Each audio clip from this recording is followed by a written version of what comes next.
akan menyampaikan. Ya. Rekan-rekan wartawan, sebagaimana Anda ketahui bersama bahwa di Indonesia itu mengenal 4 lingkungan peradilan, yaitu peradilan umum, peradilan militer, peradilan agama, dan peradilan tata usaha negara. Untuk militer itu kemudian ditindaklanjuti dengan Undang-Undang Nomor 31 tahun 97 tentang peradilan militer.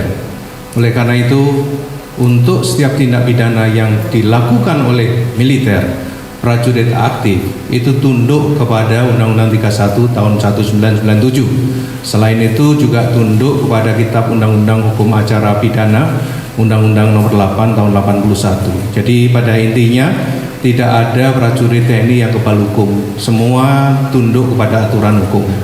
Di dalam Undang-Undang Peradilan Militer itu diatur mengenai masalah penyelidikan, penyidikan, penuntutan, proses persidangan, dan juga pelaksanaan eksekusi. Semua sudah ada di sana.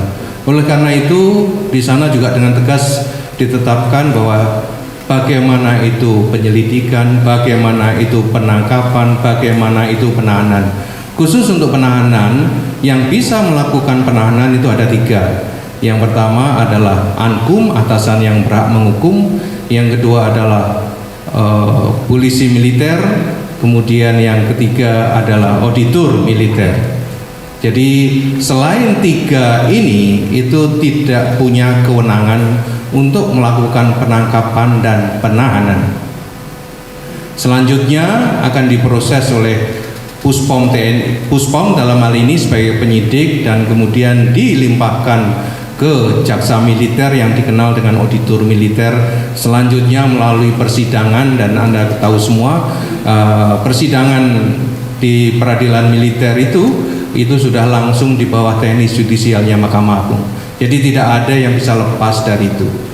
Selanjutnya terkait dengan penanganan korupsi, sebetulnya antara TNI dengan KPK itu sudah punya pengalaman yang cukup banyak. Dalam proses penanganan korupsi yang lalu itu sebetulnya di splitting atau dipisah. Jadi yang sipil diperiksa diproses di KPK, sedangkan militer diperiksa di Puspom TNI atau di lingkungan TNI.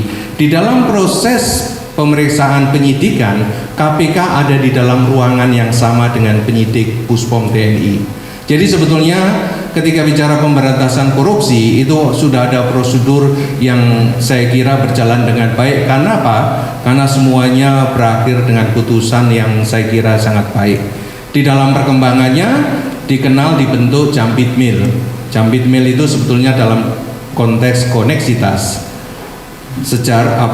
Pengalaman juga bahwa Jambit-Mil sampai sekarang ini Anda tahu juga memproses perkara TPP dan juga satelit orbit 123. Jadi jelas sebetulnya bahwa seorang militer itu tidak kebal hukum, seorang militer tetap tunduk pada hukum, dan tidak ada seorang militer itu lepas dari hukum.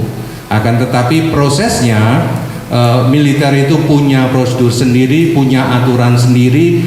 Yakinlah bahwa tidak akan ada immunity terkait dengan pelaku tindak pidana yang dilakukan oleh militer.